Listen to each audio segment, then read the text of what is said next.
You're listening to the TEN7 Podcast, where we get together every fortnight, not the game, but 2 weeks, and sometimes more often, to talk about technology, business, and the humans in it. I'm your host, Eva Stegic, and this is my takeover of the podcast. As part of a school project, I had to interview 3 family members, and what you're about to listen to is my interview of my dad, Ivan Stegic, who usually hosts this podcast. We talk about his own history, how he got to do what he's doing, and more. Enjoy! Okay.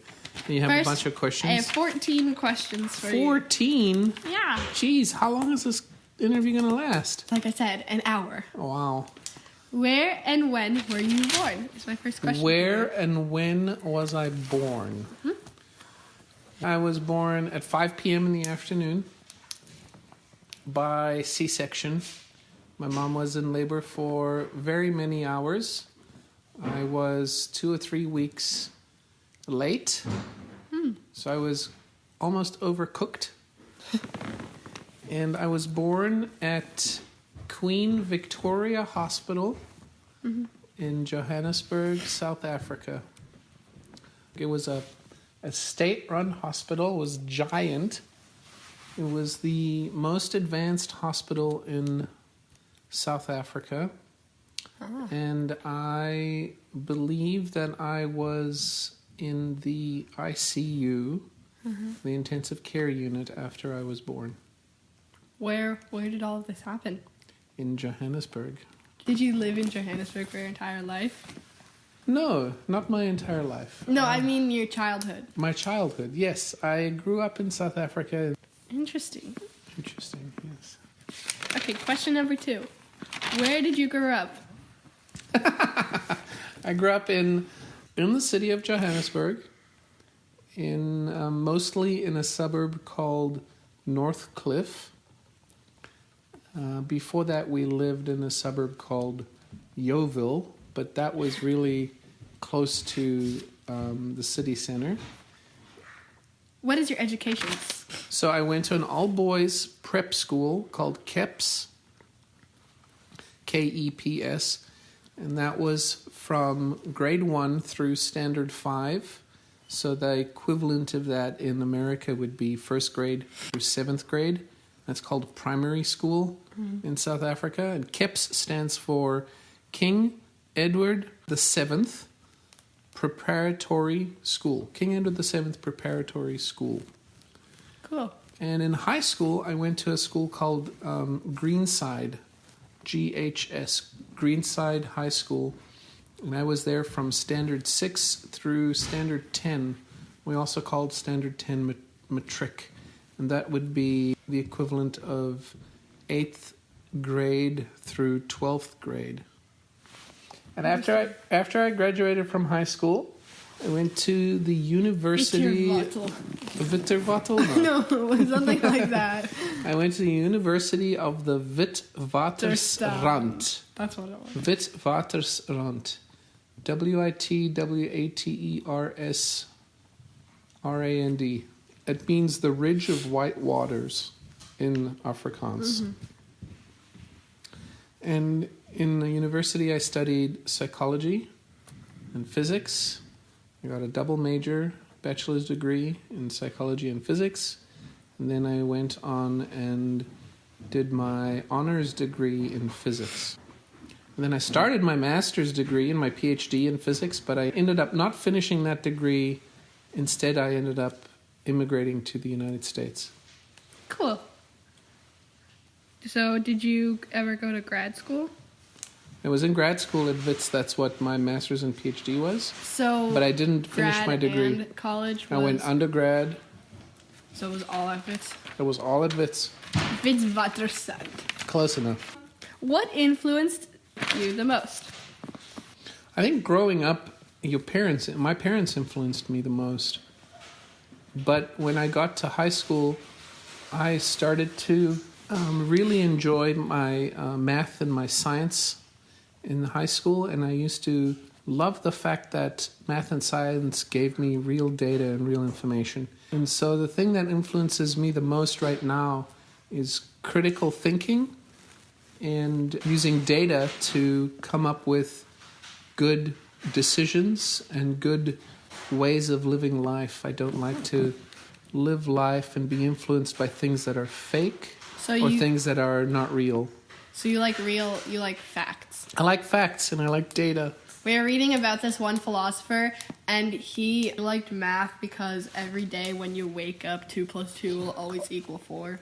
It's a nice, comforting thing to know that those are facts that you can rely on, that they don't change.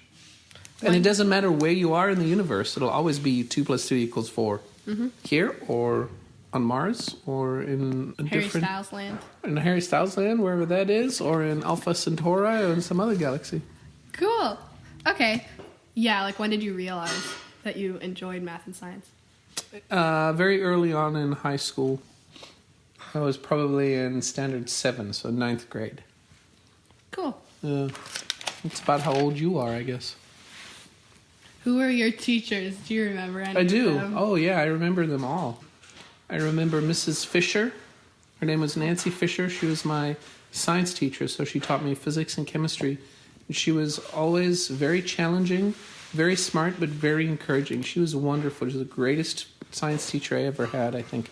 Oh, wow. I had Miss White.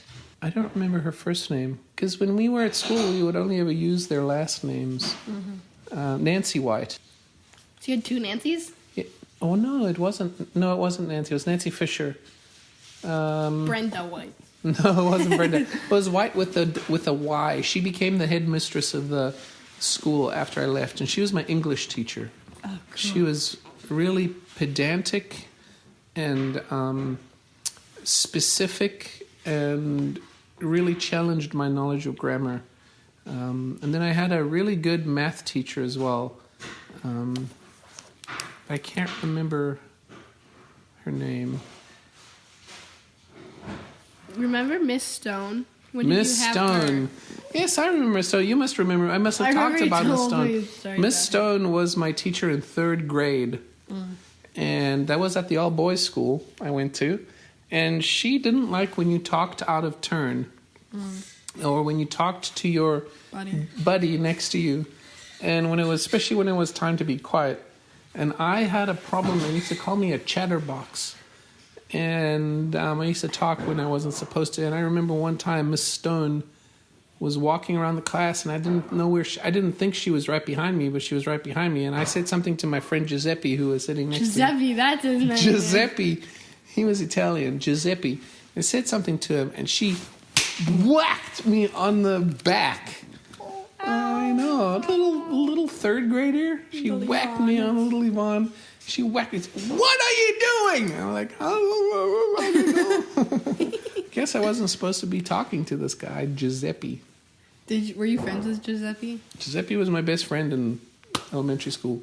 I remember how you spell his name because he used to say it all the time. Giuseppe. Giuseppe. Giuseppe. Oh, that's cool. Yeah. Okay. What were your hobbies when you were young? Oh, what were my hobbies? Did science and math influence you? So did you like it? I did. First, the things that I used to do was make models. I used to make wooden model houses out of balsa wood, and I used to make plastic model airplanes, war airplanes, those Spitfires, and those are English war planes, World War II planes. Mm-hmm. And then I had a lot of Lego.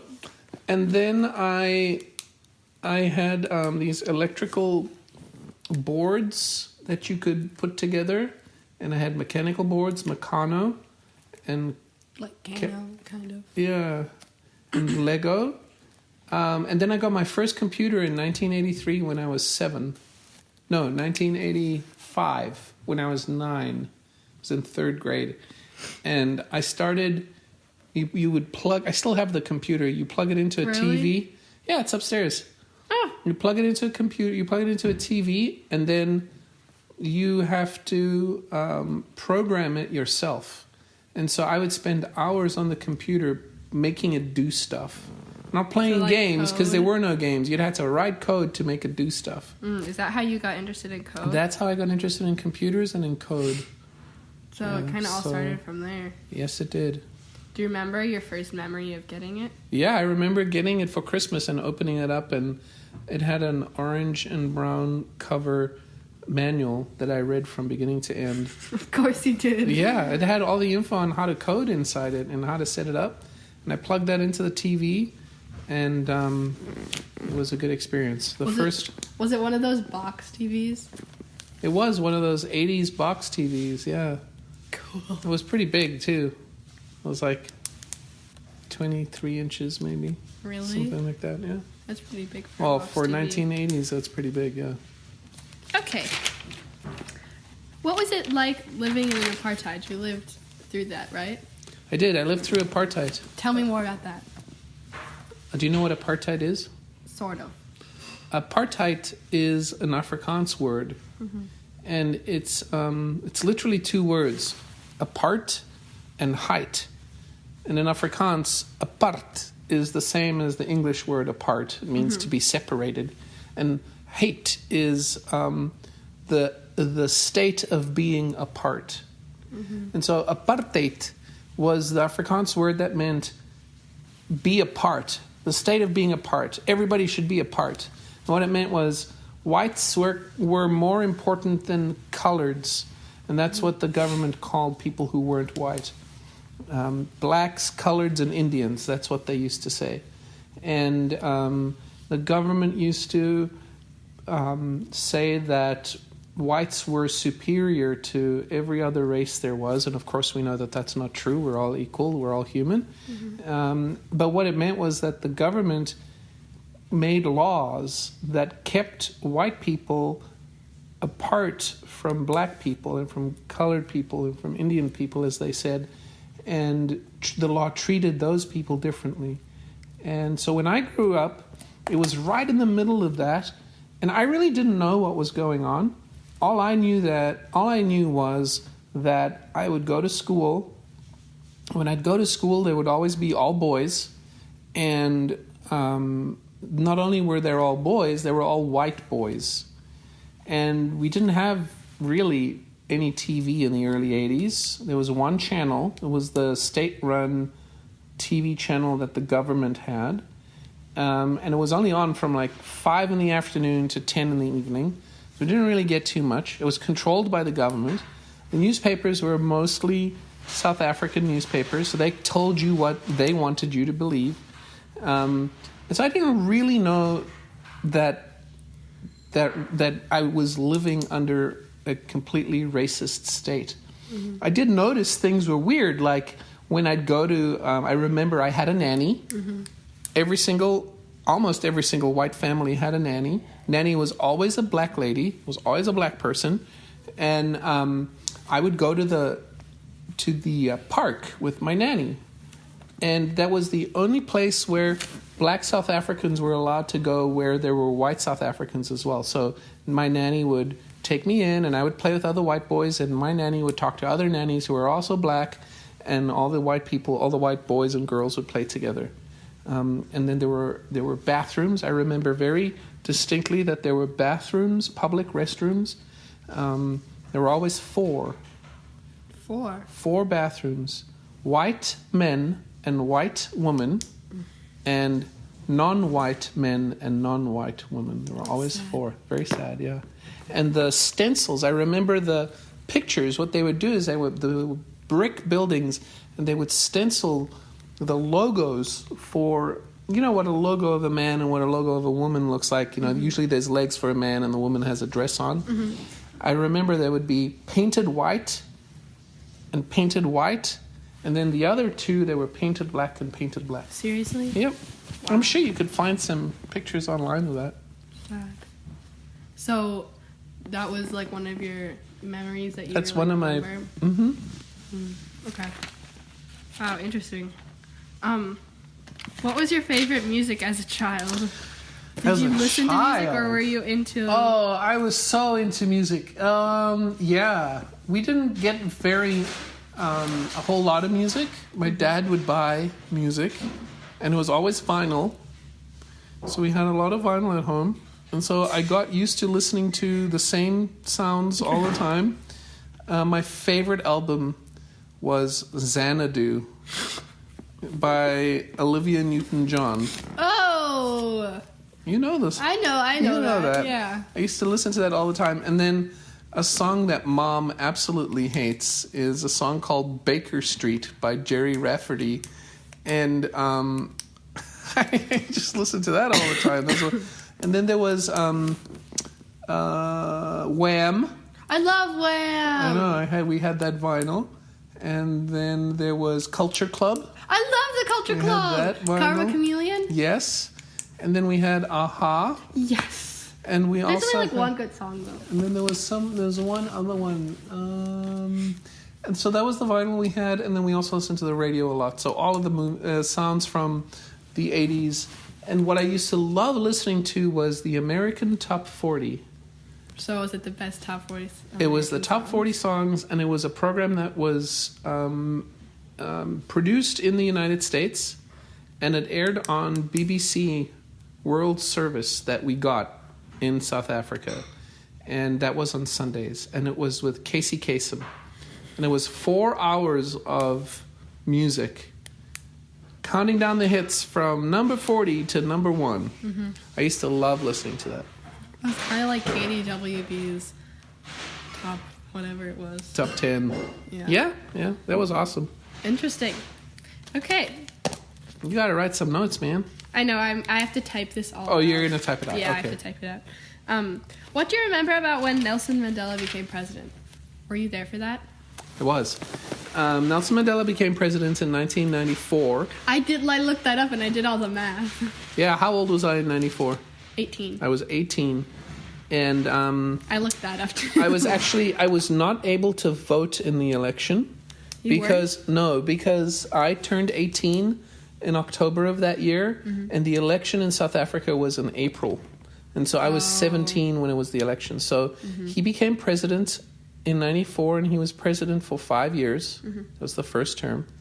He was released in 1990. Mm-hmm. So he was in jail for 27 years, mm-hmm. and he was released when I was in 8th grade, and I remember it quite distinctly. It was the beginning of the year, 1990. Mm-hmm. And then for those 4 years, there were lots of negotiations and lots of planning and lots of work to figure out how South Africa was going to go from being a completely oppressive, racist state to being an integrated society where every person could vote, and where there was a democratic process and a democratically elected president.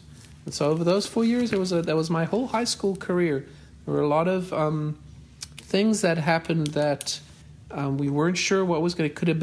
There could have been a lot of violence. There could have been a shortage of food. There could have been many different things. But I think isn't there like a shortage of water in? There's a shortage of water in Cape Town. Okay. And so I never thought that would happen, but it's happened. And there are other problems there too. Yeah, I was just remembering what it was like. Yeah, we didn't really know what was going to happen when Nelson Mandela was released. But we were very happy to no longer have apartheid and no mm-hmm. longer have sanctions. Mm-hmm. And so we started getting things like Pepsi in the 90s. And, big companies that weren't allowed to do business in South Africa started coming back. And my high school was a girls' and boys' school. Mm-hmm. And we also wore uniforms. Mm-hmm. We're only white kids, because it was technically still apartheid. Mm-hmm. And then when Nelson Mandela was released, it kind of started to change. And we started to... we became a Model C school. Mm-hmm. That's what they called it. That meant that these were predominantly white schools that were now starting to accept black South Africans as students. Mm-hmm. So about halfway through high school, we started seeing black South Africans join my school. Mm-hmm. And very slowly it became integrated. And I look at pictures right now of my school online, because they have a website, of mm-hmm. course. Mm-hmm. There are very few white people there. So it's more representative of what nice. South Africa's like. That's nice. Do you remember, would you have voted for Nelson Mandela, or would you have, if you had the chance to vote, would you have not voted? Would you have... If I had had the opportunity to vote, I would have voted, mm-hmm. yes. I don't know who I would have voted for. That's a really good question. A white guy, some white guy. Yeah. I think it was F.W. de Klerk. He was the guy that was the president when Nelson Mandela was released. He was a good guy. I think he got a Nobel Peace Prize together with Mandela, if I'm not mistaken. I probably would have voted for the white guy. Probably. Do you remember any protests or celebrations because of this? Yes, I do remember protests, but Did you involve in any? I was not involved in any of them because I was too young when those protests were happening. Those protests happened in the late 70s and early 80s. I do remember watching the protests on TV in the late 80s and then in the early 90s. I remember there being a lot of violence. There were things called necklacing. Have you ever heard of that? People who would protest would get really angry, and there were always two factions fighting, like the Zulus against the Xhosas, or there were always two factions fighting for some reason. I don't know why, but when they'd get really angry, they'd select someone in the crowd, and they would get tires, tires from car tires, without the wheels inside them, and they would force those people to stand, and they would hold them, and then they would put those rubber tires around them, 4 or 5 of them. And do you know what rubber tires are? They're very, very flammable. So then they would light the tires. Oh my God. And that was called necklacing, because the tires were around their bodies and they couldn't move, and so it was like a necklace around their throat, Yeah.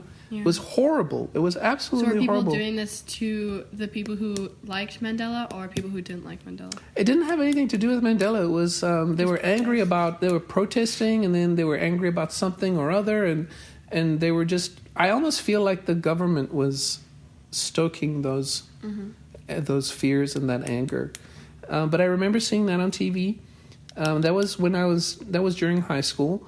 And then when I got to college, the university that I went to, because it was the largest and the most progressive university in South Africa, it had a ton of protests.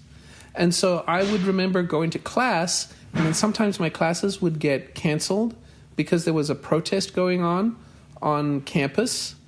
And so then we'd go to the physics building, for example, and look outside the windows, and you'd see a mob of people walking past and protesting and chanting and dancing and holding signs. And sometimes in the student concourse, like the main building where all the students would gather, sometimes in the concourse there would be a sit-in, and there'd be students protesting something, and they'd be sitting everywhere all over the floor, and you couldn't get from one side of the building to the other. Wow. Yeah. So there were protests. I lived through that. Interesting. Yeah. Cool to hear about. Okay. How did you decide to come to America, and why did you choose Minnesota over all the places? That's a good question.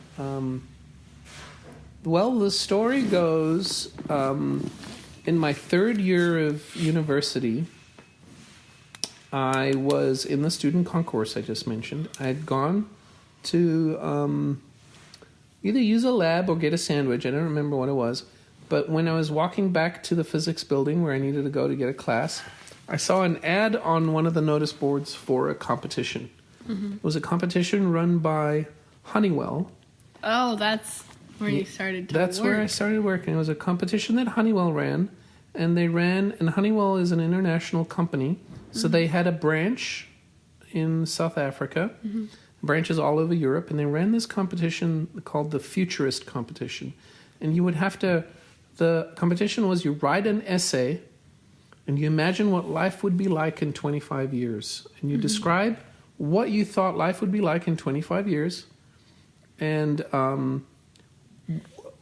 then you have to provide evidence, and then other people do that. So my essay ended up winning the South African. Really? Yeah. My essay was the best essay in South Africa. And so what I was awarded was a trip to Germany. to compete in the finals where all of the other national winners competed. So there were 20 of us. This was in 1997. And we all presented our essays to a group of judges. And of those 20, they selected 4. I wasn't selected for one of those scholarships, but each of those 4 people got a full scholarship to any university in the United States for graduate school. And Honeywell would pay for that. Oh my goodness. So I didn't win that, but I met a man called Ron Peterson in Germany when I went, and he studied the same physics, the same field of physics that I had studied in school. And we got to talking, and we got to know each other, and we exchanged information. And when I got back to South Africa, when I started grad school, I found out that another futurist, another physicist who was a finalist, ended up getting an internship at Honeywell Technology Center here in Plymouth. And he sent me an email and he said, you should send Ron an email. You should come visit us next year. So I did that. I sent an email to Ron Peterson, and Ron responded in about half an hour and responded back to me and copied his assistant and said, let's get an internship arranged for Ivan to come and visit us when he wants to. And I said, that's amazing. I want to come right now. But Dad. I couldn't go right now because we had to take care of things like visas and flights and places to live when you came here. Yeah. So they arranged a 6-month internship for me at Honeywell Technology Center in Plymouth, Minnesota. And so that's how I ended up in the United States. I didn't choose Plymouth or Minnesota. It chose me. Had Ron Peterson and the Technology Center been anywhere else in the United States, I wouldn't be here. you wouldn't be here, but I would end up being in that location. So in 1999, I spent 6 months in Plymouth from January through July. And then I went back to to South Africa to continue work on my master's and PhD. But I loved America so much that I tried to do everything I could to come back here. And I was able to arrange another internship at Honeywell in 2000. And so I came back in 2000 for another 3 months, or maybe it was 4 months. And then I went back to South Africa, and then I arranged a final internship in Honeywell for 2001, and I came back here, and then I stayed, because at that point, I'd been to America so much that I'd gotten to know all the people here, and then someone offered me a job at Emation. And so I ended up getting a visa to work permanently, an H-1B visa, and I ended up working at Emation. Cool. And in 2000, the second time I came back was when I met Susie. My mom. Yo, mama. Okay, what is your job? What is my job right now? Yes. Well, I am the CEO and president of a company called TEN7. Really? Yes. It's a company that creates and cares for Drupal-powered websites. We are a company that's been around for almost 13 years, since 2007. Oh my gosh. No. Is that the right math? No. Almost 12 years, not 13. There you go. Almost 12 years. Math is hard. And we build websites for companies and nonprofits. And after we've built them, we support them and we keep them up to date and we build new things on those websites. So I basically run the company. What are your biggest clients? Our biggest clients? That we might know. That you might know. Psychology Today is a big client of ours. Cenex, they're a petrochemical company, they're a client of ours. Bloomington Public Schools District is a client of ours. Macomb County in Michigan is another client of ours. And then the Animal Humane Society is a client of ours as well. You may have been there before to see animals, pets, dogs, cats. We like working with them. They're a fun client. How did you choose to start TEN7? I kind of started TEN7 by mistake. I didn't really do it on purpose. I was working after Honeywell. I worked at Emation. Both of those jobs were me working as a physicist because I studied that. When I left Emation, I worked at a software company called NAZCA for 2 years. NASA? NAZCA. NAZCA. NAZCA. Oh. I worked there for 2 years, and that was before you and your baby brother were born. And while I was at NAZCA from 2005 to 2007, you guys were born and you were babies, and I worked a lot. I didn't work from home. I had to go to the office. I didn't see you guys at all. And I worked about 50 or 60 hours a week.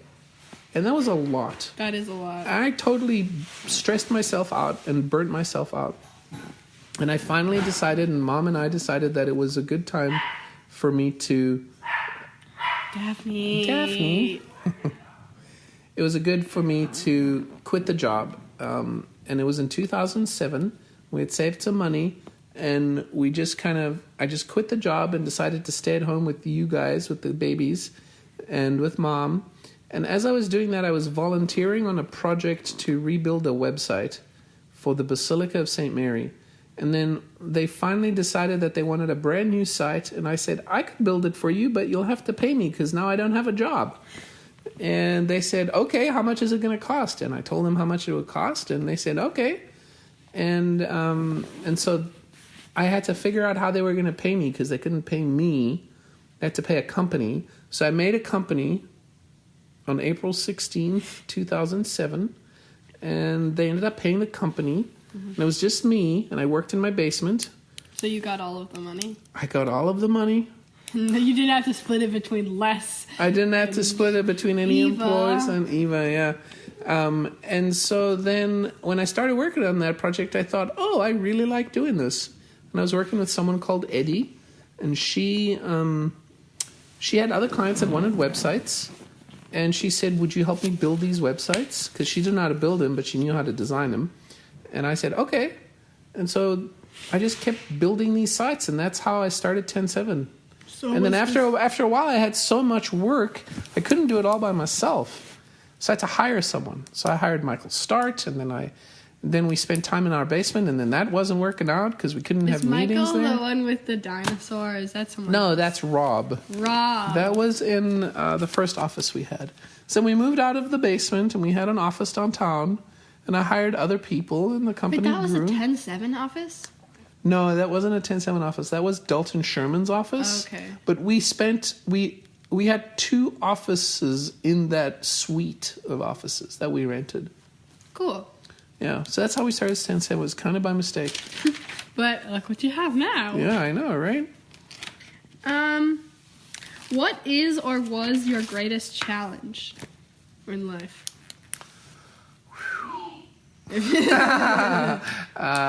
For the record, for the audio, my wife Susie, Eva's mom, in the background is saying me. As she's my biggest challenge. It is not true. I don't know. If you don't have one, it's okay. I think the most challenging part that I've experienced in my life thus far was when Mom was sick in 2008 and in 2011. When Mom had cancer, that was tough. That was really tough. It was tough because we didn't know what was going to happen with Mom. It was tough because we had 2 little babies, a little Eva and a little Cooper, and we still had to work and we still had to do things.